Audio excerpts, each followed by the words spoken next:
What's going on, dope people? It's Deuce the Dope Dad. Slifer MC here. What's going on, y'all? So we wanted to come to y'all with a quick couples video, hoping to help you guys jumpstart your 2021. So lock in with us and let's get into some goals.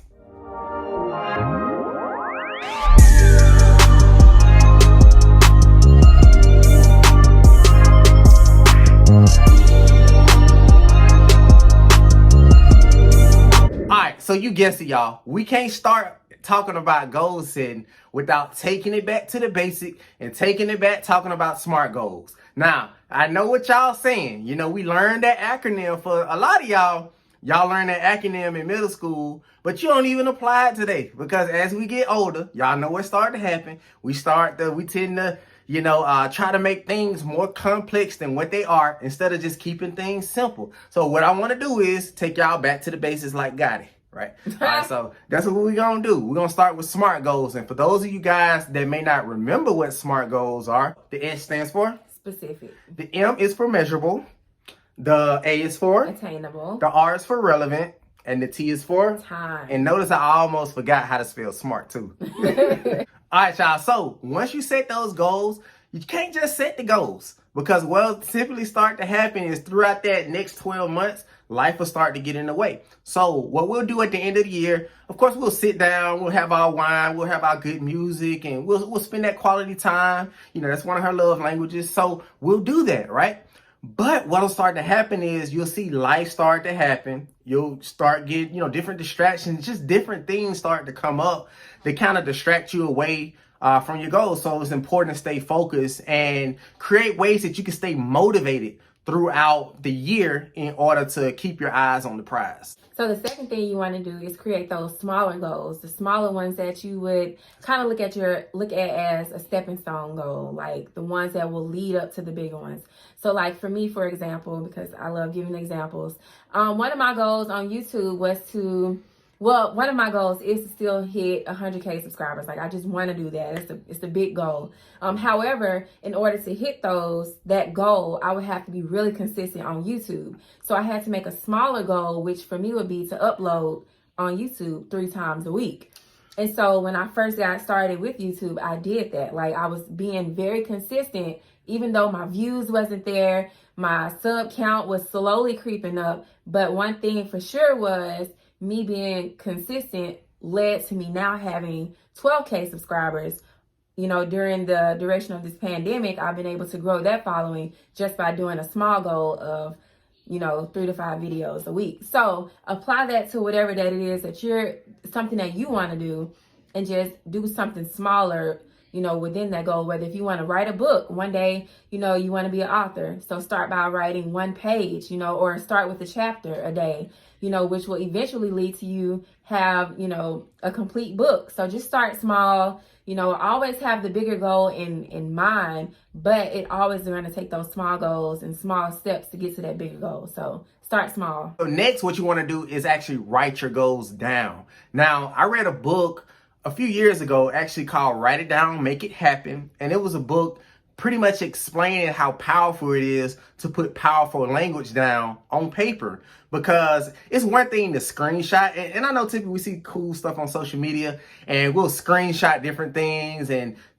a lot of times, to be honest with you guys, I never go back to the screenshots. But it's different when you take a piece of paper out and you start writing those different goals down, and you can use that powerful language like I am or I will, and you assert yourself within that goal, within that sentence. You know what I mean? Okay, so the last thing you want to do is game plan. Now, for me, this is the most fun part. Putting together a plan of action. This is the part that I love because I'm a very detailed person. Here is where your organization kicks in, and here is where you need to be strategic about everything that you're about to do over the course of these next 12 months. So I highly recommend getting a notebook.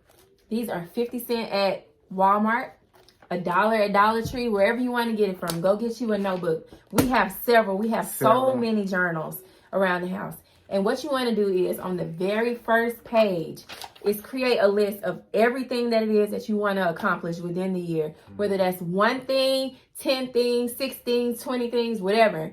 Put it all in this journal, because in here you're going to continuously go back to this journal and you're going to mark off goals, move on to the next one. So the first page of this book is going to consist of every goal you have for yourself for the year. And then on the next page, what you're going to do is you're going to pick one of those goals. You're going to write that down, and then you're going to begin to plan a course of action. Is that right? Ooh, that's course of action, plan action, right. plan action. That's right. You're going to do that. So let's say one of your goals is to write an ebook, or, you want to become an author, whatever, something along those lines. You're going to put on your list, I'm going to write a chapter a day.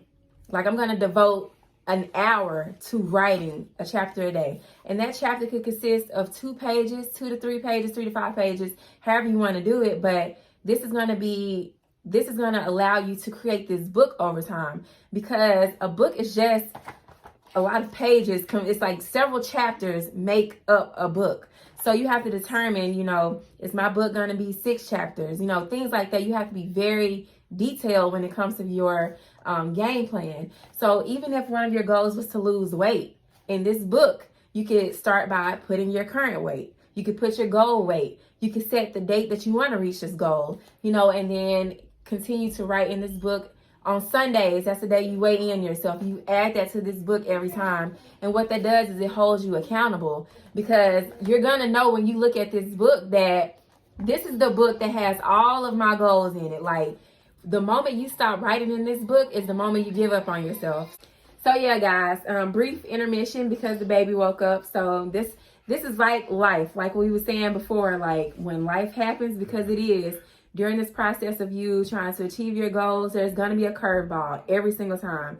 And you have to be prepared for that. So in your journal also, you need to do have a what am I going to do in case this happens type thing. You know what I mean? Like, always have you a backup plan. Always. Okay? Because there are always going to be some things that pop up. You could go outside one day and your tires flat, and that just blow the whole mood. Like, stuff beyond your control, or a traffic jam. Like, it can get, but you got to be able to control your emotions, because all that affects your goals. I just want to wrap this video up. Well, wrap my part up by saying, with your goal planning, be as detailed as possible, remain as positive as possible, and always expect curveballs, because they're going to come. Always. That's all I got. And just as an added bonus, if you want to spice things up, you can also create the vision boards, which we got a ton of vision boards. If you walked in our crib, you would probably think that the kids have done a lot of projects in the house or something. But no, the parents have done a lot of projects, because we got a ton of posters with different pictures and things that we want to achieve in this year and in the future. So that's also a great idea, guys. It's just the simple things, like I said early when I first started this video, just going back to the basics. Getting you a 70-cent poster and getting you a couple of magazines, or going to Google and just printing you off a couple of pictures and just putting it up. And it's amazing that what starts to happen and what starts to manifest once that vision is out there, once it's plain, once it's written down, once it's somewhere that you can see every single day. Okay, guys, so in closing, make sure you set those SMART goals. Make sure you set up your plan to where you can stay motivated when certain things pop up when you set the goal, right? And make sure you set up small goals for your big goals. And also set up that course of action. It's super important. So, we signing off. Deuce the Dope Dad. Life with MC. Like, subscribe, comment, and share this with somebody that can help them set them goals for this upcoming year. Peace out, y'all.